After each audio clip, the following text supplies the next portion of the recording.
Hello everyone, my name is Vindhya and I'm studying MCA 4th semester at Maharaja Institute of Technology, Mysore.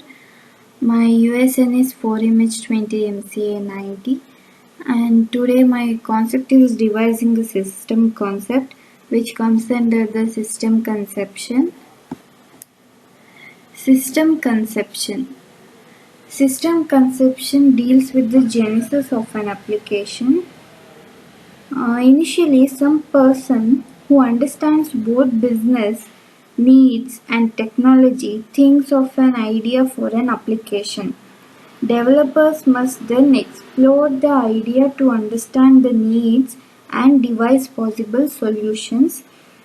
The purpose of system conception is to differ details and understand the big picture that what need does the proposed system meet, can it be developed at a reasonable cost, and will the demand for the result justify the cost of building it. This concept introduces the automated teller machine case study. And the next one is devising a system. Most ideas for new systems are extension of existing ideas. For example, a human relations department may have a database of employee benefit choices and require that a clerk enter changes.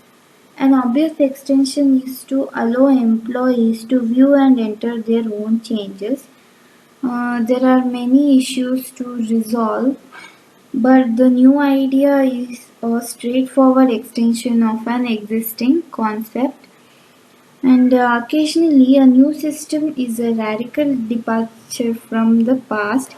For example, an online auction automates the ancient idea of buyers bidding against each other for the products, but the first online auction systems were brand new software.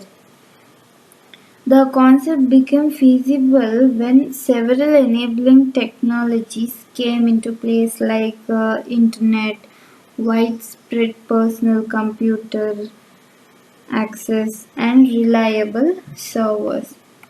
Now let's see the ways to find new system concept. The first way is new functionality, which add functionality to an existing system. Next one is streamlining. It removes restrictions or generalize the way a system works. And the next one is simplification. It lets ordinary persons to perform tasks previously assigned to the specialists. Automation. It automates manual process and integration. It combines functionality from different systems. Next one is analogies. It looks for analogies in other problem domains and see if they have useful ideas. Then globalization. Travel to other countries and observe their culture and business practices. Elaborating a concept. For example, we will take the ATM case study. The first one is who is the application for? So, a number of companies provide ATM products. Only a vendor or a large financial company could possibly justify the cost and effort of building ATM software. A vendor would be competing for customers in an established market. A large vendor could certainly enter such a market but might find it advantageous to partner with or acquire an existing supplier. Um, we will assume that we are a vendor building the software. We will assume that we are developing an ordinary product since deep complexities of the ATM problem domain are beyond the scope. And the next one is what problems will it resolve? The ATM software is intended to serve both the bank and the customers. For the bank, ATM software increases automation and reduces manual handling of routine paperwork. And for customer, the ATM is always available, handling routine transactions whenever and wherever the customer desires.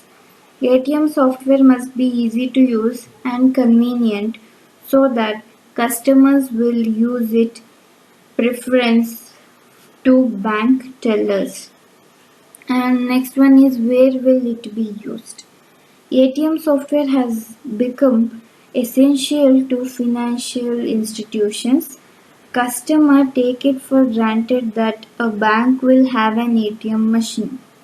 ATM machines are available at many stores, sporting events, and other locations throughout the world to withdraw money or for depositing the money. And the next one is when is it needed? Any software development effort is a financial proposition. The investment in development ultimately leads to a revenue stream. For an economic perspective, it is desirable to minimize the investment, maximize the revenue, and realize revenue as soon as possible. Throughout modeling and O techniques are conducive to this goal. And next one is why is it needed? There are many reasons why a vendor might decide to build a software product. If other companies are making money with similar products, there is an economic incentive to participate. Businesses commission internal efforts for technology that is difficult to buy and critical to them. And the next one is how will it work? We will adopt a three-tier architecture to separate the user interface from programming logic and programming logic from the database. The reality. The architecture is entire because there can be any number of intermediate programming levels communicating with each other. And the next one is preparing a problem statement. Here we are taking an example of ATM case study.